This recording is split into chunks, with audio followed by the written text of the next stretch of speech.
আজকে আমরা শিখব ঈদগামে বা গুন্না কখন কিভাবে করতে হয়। প্রথমে ঈদগামে বা গুন্নার সংজ্ঞাটা আমরা দেখে নিই।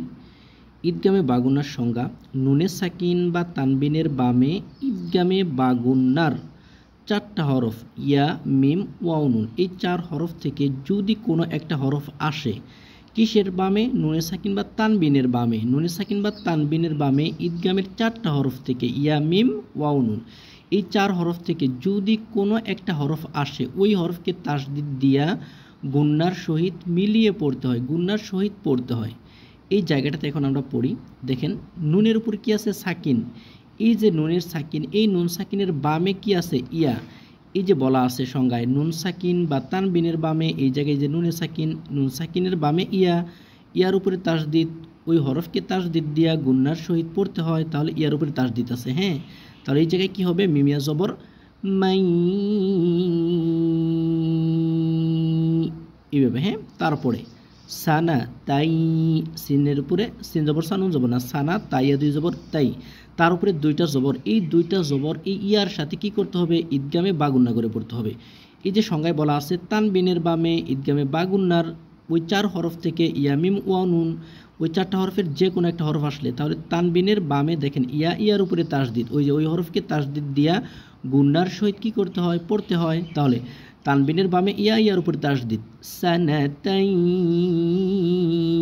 এইভাবে, হ্যাঁ।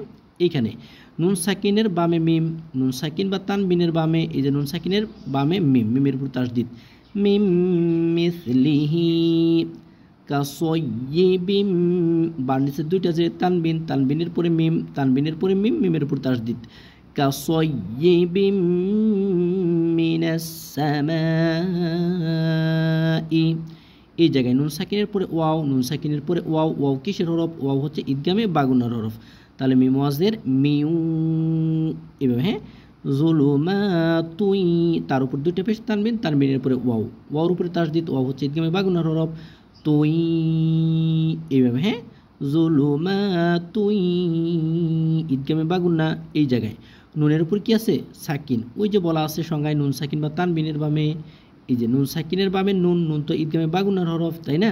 তাহলে এই জায়গায় কি হবে? ঈদগামে বা গুন্না, লাম নুন জবর লান, লাম নুন জবর লান, ঈদগামে বা গুন্না, ঠিক আছে। লান নু মিনা, নু মিনা, ঈদগামে বা গুন্না। সুতরাং মূল বিষয় হলো নুন সাকিন। এই যে নুনের সাকিন বা তানবিনের বামে, এটাকে বলা হয় নুনের সাকিন, আর এটাকে বলা হয় তানবিন।